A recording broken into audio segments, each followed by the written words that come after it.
अस्सलाम वालेकुम स्टूडेंट्स। आज हम लोग स्टार्ट करते हैं अपना chapter number 7, structure of an atom. तो atom is the smallest particle of matter that can not exist independently. कि एटम जो है मैटर का सबसे स्मॉलेस्ट पार्टिकल है, कि सबसे छोटा ज़रा है जिसे हम ना तो तोड़ सकते हैं, कि ये इतना छोटा है कि जैसे अगर एक आप मालिक्यूल देखते हैं, कि अगर आप वाटर का मालिक्यूल देखते हैं तो उसको आप तोड़ेंगे तो वो एटम्स के अंदर कन्वर्ट हो जाएगा, हाइड्रोजन और ऑक्सीजन के अंदर।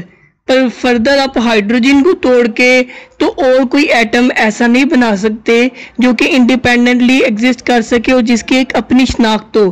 कि अगर वाटर का मालिक्यूल देखते हैं तो उसकी एक अपनी आइडेंटिटी है। इस तरह अगर आप उसको तोड़ते हैं तो जो हाइड्रोजन और ऑक्सीजन निकलते हैं, दोनों की अपनी अपनी आइडेंटिटी है। पर अगर आप हाइड्रोजन को ही तोड़ेंगे तो कोई ऐसा पार्टिकल नहीं बनेगा जिसकी एक अपनी आइडेंटिटी हो। तो ये जो है एटम है, सबसे स्मॉलेस्ट पार्टिकल है मैटर का, जो कि जो है इंडिपेंडेंटली एग्जिस्ट नहीं कर सकता, कि इसको जो है आज़ादाना रहने के लिए किसी ना किसी के साथ बाइंडिंग की ज़रूरत पड़ती है, कि वो किसी के साथ बाइंड करता है, एक बॉन्ड बनाता है, देन वो जो है इंडिपेंडेंटली नेचर के अंदर रह सकता है। तो आगे चलते हैं। तो हमारी यूनिवर्स के अंदर जितनी भी चीज़ें हैं वो सारी एटम से मिलके बनी हुई हैं।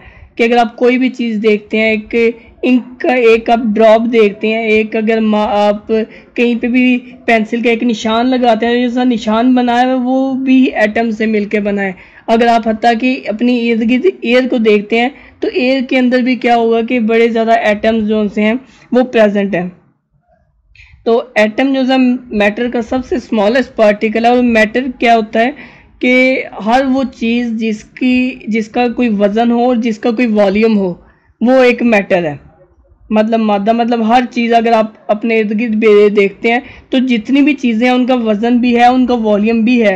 हमारे इर्द गिर्द कोई ऐसी चीज़ नहीं है जिसका वज़न या वॉल्यूम ना हो। तो इसका मतलब है कि हर चीज़ हमारे इर्द गिर्द मैटर है, और हर एक मैटर या हर एक चीज़ की जो स्मॉलेस्ट पार्टिकल है वो एटम है। अगर हम अपनी बॉडी को देखते हैं तो हमारी बॉडी भी क्या है कि ट्रिलियंस ऑफ एटम से मिलके तो हमारी बॉडी बनी हुई है। एक ग्रीक फिलोसोफर डेमोक्राइटस था जिसने एटम का जो है सबसे पहले आइडिया दिया था, कि उसने बताया था कि एटम क्या होता है। ये जो है डेमोक्राइटस ने बताया था। इसके अलावा 19th सेंचुरी के अंदर जॉन डाल्टन एक साइंटिस्ट था जिसने एटॉमिक मॉडल दिया था, कि उसने बताया था कि एटम जो है एटम का स्ट्रक्चर किस तरीके का होता है, वो एटम जो है उसके अंदर क्या क्या चीज़ प्रेजेंट होती है, क्या चीज़ कहाँ पे प्रेजेंट होगी कि एटम के स्ट्रक्चर के अंदर। तो ये वो जॉन डाल्टन ने बताया था। तो जॉन डाल्टन ने कहा था कि all matters is composed of atoms, कि जितना भी हमारे इर्द गिर्द मादा मौजूद है वो सारा एटम से मिलके बना है। और एटम ना तो हम उसको बना सकते हैं ना हम उसको डिस्ट्रॉय कर सकते हैं। कि ऐसा नहीं होता कि एटम अगर जो है नेचर के अंदर कहीं पे भी हाइड्रोजन का एटम है तो हम उसको जो है ना बिल्कुल ही हम ख़त्म ही कर दें, तो ये भी पॉसिबल नहीं है। और ये भी पॉसिबल नहीं है कि हम पहले हाइड्रोजन को कोई भी एटम प्रेजेंट नहीं है तो हम नए सिरे से एक हाइड्रोजन का एटम निकाल लें, ऐसा भी प्रेजेंट जो है पॉसिबल नहीं है। तो अगर हम एटम के स्ट्रक्चर को देखते हैं तो एटम का जो है सेंटर में एक न्यूक्लियस इसके अंदर प्रेजेंट होता है। जैसे अगर आप सोलर सिस्टम को देखते हैं तो सोलर सिस्टम के सेंटर के अंदर सन है, उसके इर्द गिर्द शेल्स हैं या ऑर्बिट्स हैं, उन ऑर्बिट्स के अंदर प्लैनेट्स जो हैं वो रिवॉल्व कर रहे हैं सन के इर्द गिर्द। एटम का स्ट्रक्चर भी जो है ऑलमोस्ट वैसा ही होता है, कि सब सेंटर में इसका न्यूक्लियस है, न्यूक्लियस के इर्द गिर्द शेल्स होंगे, उन शेल्स के अंदर इलेक्ट्रॉन्स रिवॉल्व कर रहे हैं। तो इलेक्ट्रॉन्स क्या है कि वो न्यूक्लियस के इर्द गिर्द रिवॉल्व कर रहे हैं, उनके ऊपर नेगेटिव चार्ज होता है और इनका मैस एक्सट्रीमली स्मॉल है, कि बहुत स्मॉल इनका जो है ना मैस होता है। अगर हम पूरे एटम से कंपेयर करें तो इनका बहुत स्मॉल इनका मैस होता है। और इसके बाद आगे से जो स्ट्रक्चर्स आते हैं कि इर्द गिर्द तो जो से हैं वो इलेक्ट्रॉन्स आगे, अब दरमियान में जो न्यूक्लियस प्रेजेंट है उसके अंदर प्रोटॉन्स और न्यूट्रॉन्स प्रेजेंट हैं। प्रोटॉन्स के ऊपर पॉजिटिव चार्ज होता है और उनका नंबर इलेक्ट्रॉन्स के नंबर के इक्वल होता है। अब इनका जो नंबर है इलेक्ट्रॉन्स के नंबर के इक्वल है। अब आगे हम जाके बात करते हैं कि इसका फ़ायदा होगा एक एटम को। तो इनका नंबर इक्वल है इलेक्ट्रॉन्स के।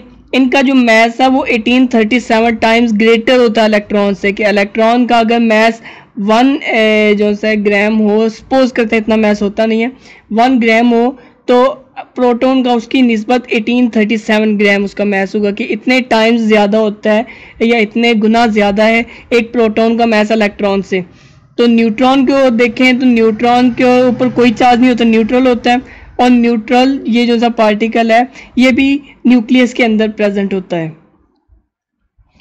तो अब बात आती है कि जो मैंने आपको कहा था कि प्रोटॉन का नंबर इलेक्ट्रॉन के इक्वल है, तो उसका फ़ायदा क्या होगा कि एटम को, कि वो एटम न्यूट्रल होता है। कि अगर किसी के अंदर 8 इलेक्ट्रॉन है और 8 ही उसके अंदर प्रोटॉन है, तो ये आप लोगों को पता होगा कि जो पॉजिटिव है वो नेगेटिव के इफ़ेक्ट को कैंसिल आउट कर देता है। कि अगर -1 है तो उसके साथ +1 होगा, तो माइनस और +1 जो है वो एक दूसरे को कैंसिल आउट कर देंगे। तो इसका आंसर -1 + 1 आंसर आपका 0 आ जाएगा। तो इसके अंदर भी वैसा ही है कि जितना प्रोटॉन मतलब कि अगर 2 प्रोटॉन है तो प्रोटॉन के ऊपर पॉजिटिव चार्ज है, +2 हो गया। अगर साथ में उसके इलेक्ट्रॉन्स भी 2 हैं तो मतलब कि इलेक्ट्रॉन्स के ऊपर -2 चार्ज है, तो -2 हो गया। तो ये माइनस और प्लस का जो है वो कैंसिल आउट कर देंगे, तो ओवरऑल एक एटम के ऊपर जो चार्ज है पूरे ओवरऑल एटम के ऊपर वो नेगेटिव चार्ज हो जाएगा वो न्यूट्रल हो जाएगा एक पूरा एटम।